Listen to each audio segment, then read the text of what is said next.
ദൈവനാമത്തിന് മഹത്വം ഉണ്ടായിരിക്കട്ടെ. പരിശുദ്ധ അമ്മയ്ക്ക് ഈശോയ്ക്ക് സ്തുതി.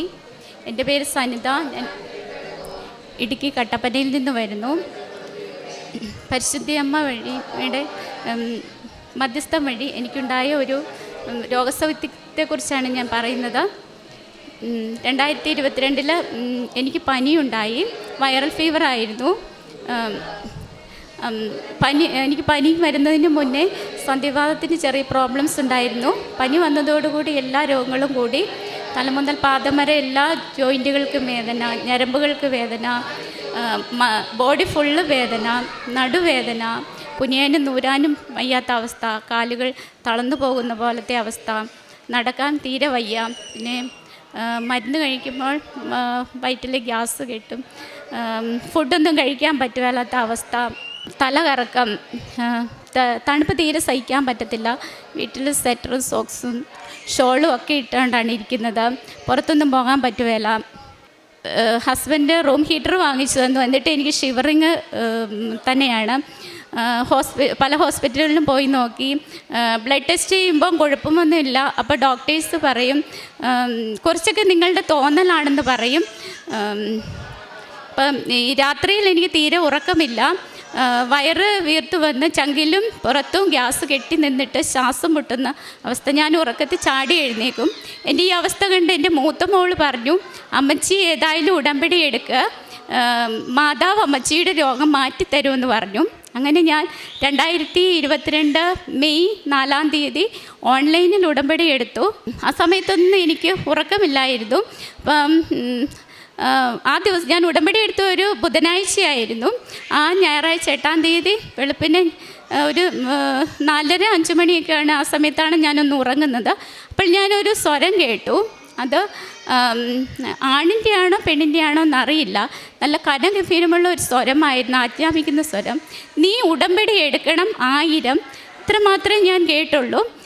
അപ്പം ഞാൻ ആ ഉറക്കത്തിൽ തന്നെ മറുപടി പറഞ്ഞു, ശരി ഞാൻ ഉടമ്പടി എടുത്തോളാം എന്ന് പറഞ്ഞ് ഉറക്കം തെളിഞ്ഞു. ഞാൻ ജപമാല ചെല്ലാൻ തുടങ്ങി. അപ്പോൾ ഞാനിങ്ങനെ ഓർത്തു, 1000 തവണയാണെങ്കിൽ എൻ്റെ ആയുസ് തീരില്ലേ, 1000 ദിവസമാണെങ്കിൽ ശരി, ഓക്കെ, 3-3.5 വർഷക്കാലം മതിയല്ലോ എന്നൊക്കെ ഞാനിങ്ങനെ ഓർത്തു. അതിനുശേഷം ജൂലൈ 24 അന്ന് രാത്രി ഞാൻ വളരെ വിഷമത്തോടെയാണ് കിടന്നുറങ്ങിയത്.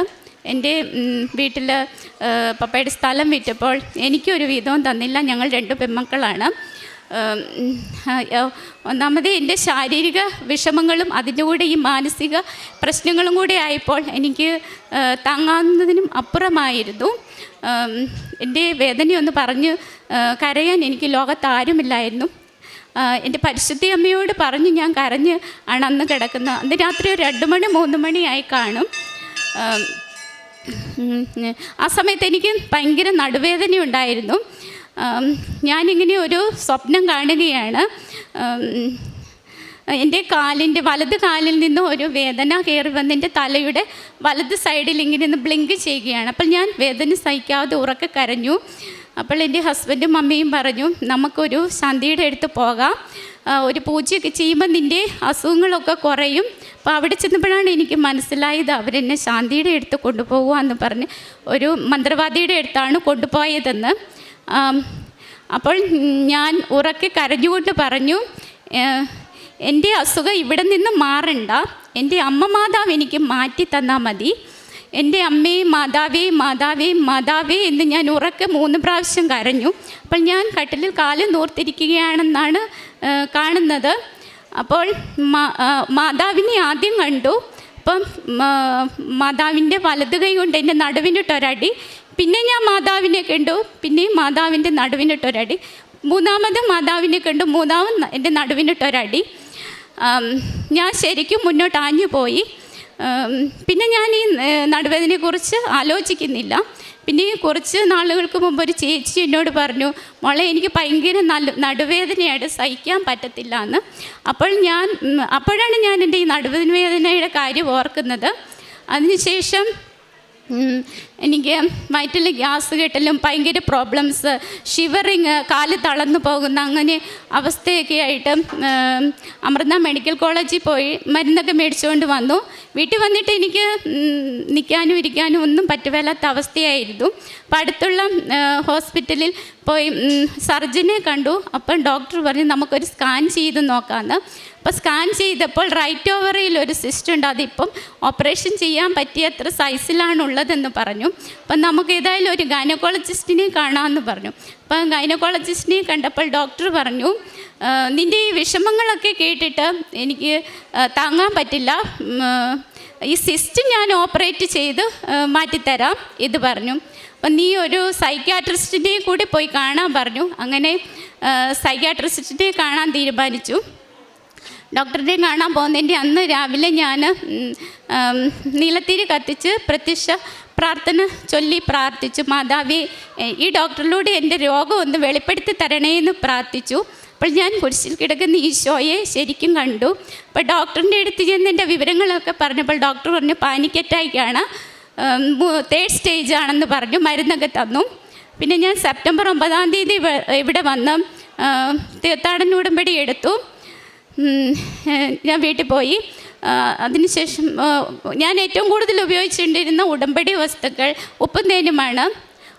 ഉടമ്പടിത്തായാലും ഉപയോഗിക്കാൻ എനിക്ക് വളരെ പേടിയാണ്, കാരണം പെട്ടെന്ന് തീർന്നു പോകുമല്ലോ. ഇടുക്കിയിൽ നിന്ന് ഇവിടെ വന്ന് ഉടമ്പടി പുതുക്കാൻ യാത്രയും പണച്ചിലവും എല്ലാം ഓർത്ത് ഞാൻ ഉടമ്പടിത്തായാലും എടുത്ത് സൂക്ഷിച്ചു വെച്ചു. അപ്പം അന്ന് രാത്രി ഞാൻ ഈ സ്വപ്നം കാണുന്നത്, ആ രാത്രി ഫുള്ള് ഞാൻ സ്വപ്നം കാണുന്നത് ഈ ഉടമ്പടി തൈലമാണ്. മാതാവിൻ്റെ ആ ലേബലൊട്ടിച്ച ആ ഭാഗം മാത്രം, മറ്റൊന്നും കാണുന്നില്ല. അപ്പോൾ ഞാൻ പിറ്റേ ദിവസം എഴുന്നേറ്റ് എൻ്റെ മൂത്ത മോളോട് പറഞ്ഞു, അമ്മച്ചി ഇങ്ങനെ ഉടമ്പടി തൈലം കണ്ടുകൊണ്ട് ആണ് കിടന്നത്. അപ്പോൾ മോള് പറഞ്ഞു, അമ്മച്ചി ഉടമ്പടി തൈലം കയ്യിലുണ്ടായിരുന്നിട്ടും അത് ഉപയോഗിക്കാതെ സൂക്ഷിച്ച് വെച്ചതുകൊണ്ടാണ് മാതാവ് കാണിച്ചു തന്നത്. പിന്നെ ഞാൻ എന്നും ഉടമ്പടി തൈലം ഉപയോഗിക്കാൻ തുടങ്ങി. അങ്ങനെ ഉടമ്പടി തൈലം ഉടമ്പടി വസ്തുക്കളും ഉപയോഗിച്ചതിൻ്റെ ഫലമായും മാതാവിനോടുള്ള പ്രാർത്ഥനയുടെ ഫലമായും എൻ്റെ പാനിക് അറ്റാക്ക് മാറിക്കിട്ടി. ഇപ്പോൾ ഞാൻ മരുന്നൊന്നും കഴിക്കുന്നില്ല, പൂർണ്ണ സൗഖ്യം കിട്ടി. പരിശുദ്ധ അമ്മയും ഈശോയും എനിക്ക് തന്ന ഈ വലിയ രോഗസൗഖ്യത്തിന് ഞാൻ നന്ദി പറയുന്നു. ഇളയ മോളുടെ കാര്യമാണ്. അവൾ ഞങ്ങളുടെ പുരപണി കഴിഞ്ഞ് 3-ാമത്തെ ദിവസം, കെയർ താമസത്തിൻ്റെ 3-ാമത്തെ ദിവസം അടുക്കളയോട് ചേർന്ന ഒരു ചെറിയ വർക്ക് ഏരിയ ഉണ്ട്, അവിടെ ഒരു 3 പാളയുടെ ജനൽ ചാരി വെച്ചിട്ടുണ്ടായിരുന്നു. ബ്രഷും പേസ്റ്റും അവിടെയാണ് വെച്ചിരുന്നത്. അപ്പോൾ അന്ന് കുഞ്ഞ് താമസിച്ച എഴുന്നേറ്റത്. അന്നേരം ഹസ്ബൻഡ് പറഞ്ഞു മോള് പോയി ബ്രഷ് ചെയ്തിട്ട് വരാൻ. അപ്പോൾ കുഞ്ഞ് പോയി ഈ ജനലെ ചവിട്ടി കയറി ജനൽ മറിഞ്ഞു കുഞ്ഞിൻ്റെ ദേഹത്ത് വീണു. അപ്പോൾ ഞങ്ങളെല്ലാം സൗണ്ട് കേട്ട് ഓടിച്ചെന്നു. അപ്പോൾ കുഞ്ഞിന് ഞങ്ങൾ ജനലും പിടിച്ചു പോക്കി കുഞ്ഞിനെ എടുത്തു. കുഞ്ഞിനൊരാപത്തും പറ്റിയില്ല. അതിന് മുന്നേ എൻ്റെ ആൻറ്റിയൊക്കെ ഇവിടെ വന്നപ്പോൾ കൊണ്ടുവന്ന ലോക്കറ്റ്, മാതാവിൻ്റെ ലോക്കറ്റ് കുഞ്ഞിൻ്റെ കഴുത്തിലിട്ട് കൊടുത്തിരുന്നു. പരിശുദ്ധ അമ്മയാണ് കുഞ്ഞിനെ രക്ഷിച്ചതെന്ന് ഞങ്ങൾ ഉറച്ചു വിശ്വസിക്കുന്നു. പിന്നെ എൻ്റെ മൂത്ത മോൾക്ക്, അവൾക്ക് അലർജിയുടെ പ്രോബ്ലംസ് ഉണ്ട്. പനിയും ജലദോഷമൊക്കെ വന്നാൽ പെട്ടെന്ന് മാറത്തില്ല, കുറച്ച് താമസിച്ചാണ് മാറുന്നത്. അപ്പോൾ 2022 ഡിസംബറിൽ അവൾക്ക് പനിയും ജലദോഷമൊക്കെ വന്നു. സ്കൂളിൽ പോയി 2 ദിവസം തല കറങ്ങി നിലത്ത് തലയിടിച്ച് വീണു. ഹോസ്പിറ്റലിൽ കൊണ്ടുപോയപ്പോൾ ഡോക്ടർ പറഞ്ഞു ഇയർ ബാലൻസിൻ്റെ പ്രോബ്ലമാണ്, 2 പ്രാവശ്യം വന്നുകൊണ്ട് ഇനിയും വരാൻ സാധ്യതയുണ്ട്. ഞാൻ അപ്പം മാതാവിനോട് പ്രാർത്ഥിച്ചു, ഞാൻ ഉടമ്പടി പുതുക്കാൻ വരുമ്പോൾ എൻ്റെ കുഞ്ഞിനെ കൊണ്ടുവന്ന് അമ്മയുടെ അടുത്ത് പ്രാർത്ഥിച്ചോളാം എന്ന് പറഞ്ഞു. അങ്ങനെ ഉടമ്പടി പുതുക്കാൻ വന്നപ്പോൾ ഞാൻ കുഞ്ഞിനെയും കൊണ്ടുവന്ന് പ്രാർത്ഥിച്ചിരുന്നു. ഉടമ്പടി തൈലം തൊട്ട് കൊടുത്തിരുന്നു. അങ്ങനെ ഇപ്പോൾ 2 വർഷമായി അവൾക്ക് പനിയും ജലദോഷമൊക്കെ വന്നു പോയിട്ടുണ്ട്. പക്ഷേ ഇതുവരെ ആ ഇയർ ബാലൻസിൻ്റെ പ്രോബ്ലമോ തലകറക്കമോ ഒന്നും വന്നിട്ടില്ല.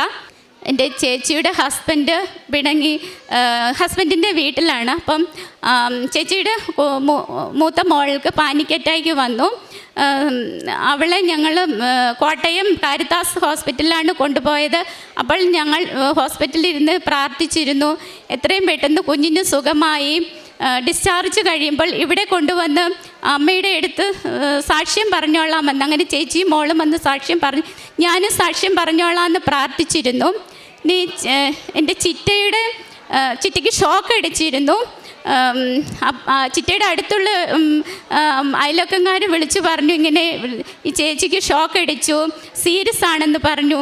അപ്പോൾ ഞാൻ മാതാവിനോട് പറഞ്ഞു, എൻ്റെ മാതാവേ, എൻ്റെ ചിറ്റയെ രക്ഷിക്കണേ, ഞാൻ ഇവിടെ വന്ന് സാക്ഷ്യം പറഞ്ഞോളാമെന്ന് പറഞ്ഞു. ഒരു ദിവസം ICUവിൽ കിടക്കേണ്ടി വന്നു. പരിശുദ്ധയമ്മയുടെ കൃപ ഒന്നുകൊണ്ട് മാത്രമാണ് ചിറ്റ രക്ഷപ്പെട്ടത്. ചിറ്റയും ഉടമ്പടി എടുത്തിട്ടുണ്ടായിരുന്നു. പിന്നെ ചിറ്റയുടെ മോളുടെ നേഴ്സിങ്ങിൻ്റെ പരീക്ഷയ്ക്കും വിദേശത്ത് പോകാനുള്ള കാര്യങ്ങൾക്ക് വേണ്ടി ഞാൻ ഉടമ്പടിയിൽ വെച്ച് പ്രാർത്ഥിച്ചിരുന്നു. അതെല്ലാം അമ്മ മാതാവ് നടത്തി തന്നു. കാരുണ്യപ്രവൃത്തികൾ എന്ന് പറയുമ്പോൾ എനിക്ക് സാധിക്കുന്നവരോടൊക്കെ എനിക്കറിയാവുന്ന രീതിയിൽ കൃപാസന മാതാവിനെക്കുറിച്ചും ഉടമ്പടിയെക്കുറിച്ചും ഒക്കെ പറഞ്ഞു കൊടുക്കും. പിന്നെ എൻ്റെ മക്കളുടെ സ്കൂളിൽ എല്ലാ ചൊവ്വാഴ്ചകളിലും അടുത്തുള്ള ആശ്രമത്തിലേക്ക് ഫുഡ് കളക്ട് ചെയ്യുന്നുണ്ട്. ഞാൻ പ്രാർത്ഥിച്ച് ഉണ്ടാക്കി ഉടമ്പടി ഉപ്പൊക്കെ ഇട്ട് അവരുടെ കയ്യിൽ കൊടുത്തു വിടും. പിന്നെ അവിടെ അടുത്തുള്ള കുട്ടികൾ മാത്രം താമസിക്കുന്ന ഒരു അനാഥാലയത്തിൽ അന്നദാനം ഉണ്ടാക്കി കൊടുത്തിട്ടുണ്ട്. പിന്നെ മാനസിക വൈകല്യമുള്ള സ്ത്രീകൾ മാത്രം താമസിക്കുന്ന ഒരു ആശ്രമത്തിൽ അവിടെ എന്നാൽ കഴിയുന്ന സാധനങ്ങളൊക്കെ വാങ്ങിച്ചു കൊടുക്കുകയും അവരുടെ കൂടെ ഇരുന്ന് കുറച്ച് സമയം ഷെയർ ചെയ്യുകയൊക്കെ ചെയ്തിട്ടുണ്ട്. പിന്നെ ഓൾഡ് ഏജ് ഹോമിൽ പോവുകയും എന്നാൽ കഴിയുന്ന സാധനങ്ങളൊക്കെ വാങ്ങിച്ചു കൊടുക്കുകയും അവരുടെ കൂടെ സമയം ചെലവഴിക്കുകയൊക്കെ ചെയ്തിട്ടുണ്ട്. പിന്നെ വീട്ടിൽ കൂടി ഹോസ്പിറ്റൽ അന്നദാനത്തിനൊക്കെ കളക്ഷന് വരാറുണ്ട്. അപ്പം എൻ്റെ കയ്യിലുള്ളതുപോലെ ഞാൻ കൊടുക്കാറുണ്ട്. ഉടമ്പടി എടുത്ത സമയത്ത് എനിക്ക് ഉടമ്പടി എന്താണെന്നും ഒന്നും അറിയില്ലായിരുന്നു. അച്ഛൻ്റെ ടോക്കുകൾ കേട്ട് ഉടമ്പടി എന്താണെന്ന് മനസ്സിലാക്കുവാനും ഉടമ്പടിയിലെ കാര്യങ്ങളൊക്കെ ചെയ്യുവാനും സാധിച്ചു. നിത്യജീവനെക്കുറിച്ചൊന്നും എനിക്കറിയില്ലായിരുന്നു. അച്ഛൻ്റെ ടോക്കുകളിലൂടെയാണ് നിത്യജീവൻ എന്താണെന്നും അതിലേക്ക് എങ്ങനെയാണ് നമ്മൾ ജീവിക്കേണ്ടത് എന്നും ഒക്കെ മനസ്സിലാക്കാൻ സാധിക്കുന്നുണ്ട്. ഇത്രയും വലിയ കൃപ തന്ന പരിശുദ്ധ അമ്മയ്ക്ക് ഈശോയ്ക്കും കോടാനുകോടി നന്ദി പറയുന്നു. നിന്നെ പേര് ചൊല്ലി വിളിക്കുന്ന ഇസ്രായേലിൻ്റെ കർത്താവായ ദൈവം ഞാനാണെന്ന് നീ അറിയേണ്ടതിന് രഹസ്യ ധനശേഖരങ്ങളും അന്ധകാരത്തിലെ നിധികളും ഞാൻ നിനക്ക് വെളിപ്പെടുത്തി തരും. പ്രിയമുള്ളവരെ, നമ്മളോട് സന്നിധ ശ്രീകുമാർ എന്ന് പറയുന്ന സഹോദരി തൻ്റെ ഉടമ്പടി ജീവിത സാക്ഷ്യം പങ്കുവെക്കുമ്പോൾ ഈ സഹോദരി നമ്മളോട് പറയുകയായിരുന്നു എങ്ങനെയാണ് പരിശുദ്ധ അമ്മ കൃപാസനത്തിലേക്ക് തന്നെ കൂട്ടിക്കൊണ്ടുവന്നതെന്ന്. സ്വപ്നത്തിൽ ഉടമ്പടി എടുക്കണം എന്നുള്ള ഒരു തോന്നലും അതുപോലെ തന്നെ ഒരു സ്വരവും ഈ സഹോദരി കേൾക്കുകയാണ്. അങ്ങനെ കൃപാസനത്തിലേക്ക് കടന്നു വരുന്നു.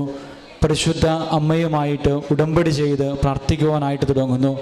തുടക്കത്തിൽ രോഗസൗഖ്യങ്ങൾക്ക് വേണ്ടി പ്രാർത്ഥിച്ചുവെങ്കിൽ ഉടമ്പടിയുടെ സാക്ഷ്യം അവസാനിപ്പിക്കുമ്പോൾ ഈ സഹോദരി പറയുകയാണ്, എനിക്ക് നിത്യജീവനെക്കുറിച്ചുള്ള ബോധ്യം ഉടമ്പടിയുടെ ഓരോ ധ്യാനങ്ങൾ കൂടുമ്പോഴും ഉടമ്പടിയിൽ ജീവിക്കുമ്പോഴും എനിക്ക് നിത്യജീവനെക്കുറിച്ചുള്ള ബോധ്യങ്ങൾ ലഭിക്കുകയാണെന്ന്. പ്രിയമുള്ളവരെ, ഉടമ്പടി ആത്യന്തികമായിട്ട് ലക്ഷ്യം വെക്കുന്നത് നമ്മളെല്ലാവരും നിത്യജീവൻ പ്രാപിക്കണം എന്നുള്ളതാണ്. അപ്പോൾ അതിനു വേണ്ടിയിട്ടുള്ള ഒരുക്കമാണ് ഉടമ്പടി ജീവിതം എന്ന് പറയുന്നത്. ഉടമ്പടി ജീവിതത്തിൽ ഭൗതികമായിട്ടുള്ള അനുഗ്രഹങ്ങളും നേട്ടങ്ങളും നമുക്ക് ലഭിക്കുന്നു എന്നുണ്ടെങ്കിലും തിരിച്ചറിയേണ്ടത് ഉടമ്പടി ജീവിതം ആത്യന്തികമായിട്ട് നമ്മളെ കൊണ്ടുപോകേണ്ടത് നിത്യജീവനിലേക്കാണ്. അവർ വലിയ ബോധ്യത്തിലേക്ക് വളർന്നു വരുവാനായിട്ട് ഈ സഹോദരിക്ക് സാധിച്ചു എന്നുള്ളതാണ് ഈ സഹോദരിയുടെ ഉടമ്പടി ജീവിതം ഈ നമ്മുടെ മുൻപിൽ പങ്കുവയ്ക്കുമ്പോൾ നമുക്ക് മനസ്സിലാകുന്നത്. ഇരു കരങ്ങളും അടിച്ചുകൊണ്ട് ഈ സഹോദരിയോടും കുടുംബത്തോടും ചേർന്നുകൊണ്ട് നമുക്ക് ദൈവതിരുനാമത്തെ മഹത്വപ്പെടുത്തി പരിശുദ്ധ അമ്മയ്ക്കും തിരുക്കുമാരനും നന്ദി പറയാം. അത്യപൂർവ ദൈവാനുഭവങ്ങൾ ഇനി നിങ്ങൾക്കും സ്വന്തം. ഈ യൂട്യൂബ് ചാനൽ ഇതുവരെ സബ്സ്ക്രൈബ് ചെയ്തിട്ടില്ലെങ്കിൽ ഇപ്പോൾ തന്നെ സബ്സ്ക്രൈബ് ചെയ്യുക. ഈ വീഡിയോ ഇപ്പോൾ തന്നെ നിങ്ങളുടെ സുഹൃത്തുക്കൾക്ക് ഷെയർ ചെയ്തുകൊണ്ട് കർത്താവിൻ്റെ പ്രേക്ഷിതരാകുക.